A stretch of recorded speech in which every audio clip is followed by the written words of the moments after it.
Hi everyone, DanielChai here. So today I would like to do an extension of the last video that I did, which was about the things I have done as a live playing musician for the past, 6 to 12 months. So the past couple of weeks I was involved in 2 orchestral shows. The first one was the music of Lloyd, and we had 2 shows that played at the Marina Bay Sands here in Singapore. And the second show was Disney's Beauty and the Beast at the Esplanade, which we played to basically the animation of the original movie.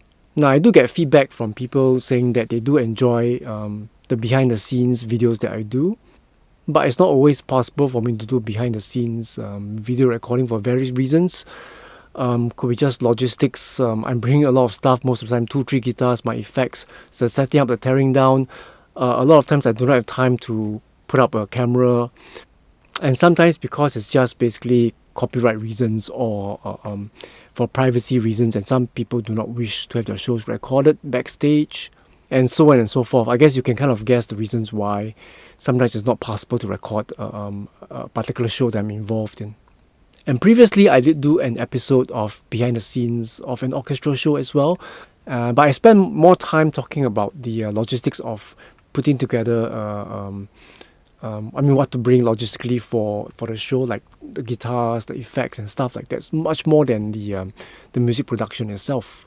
So this time I thought I'd spend just a bit more time talking about the preparation for the music and what do I think about mentally.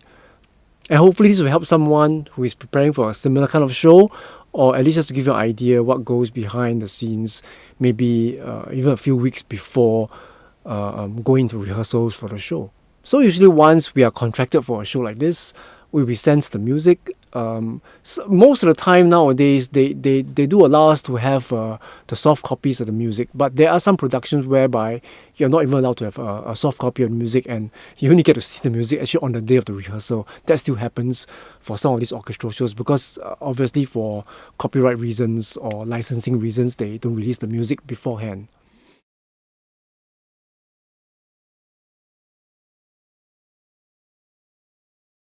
So for these 2 productions, I was fortunate enough to get the PDFs beforehand, and I could just try and find whatever music I could find on Spotify, on Apple Music, or sometimes if, again, I'm fortunate enough, they may have some recordings of previous shows that I can use as a reference. If not, whatever music you can dig out from Spotify does work. You get an idea of what kind of sounds you need to get for your guitars, like be it acoustic, electric, is it overdrive with delay or chorus, because sometimes it's not specified on the music chart itself.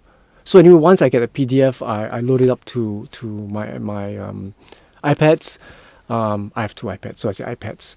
So basically one is a backup.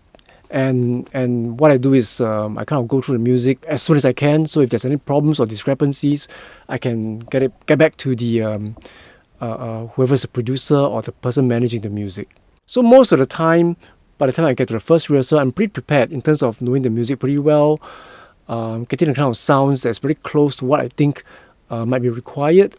Most of the time spent for a lot of these orchestral shows is counting bars, basically knowing what's happening before, like the 100 bars before I get to play, which does happen, because most of the time, as you can tell, a lot of this orchestral stuff, unless a kind of rock opera or something, there isn't actually a lot of guitar. There's a lot of stuff that happens in between before the guitar comes in for a little part here and there.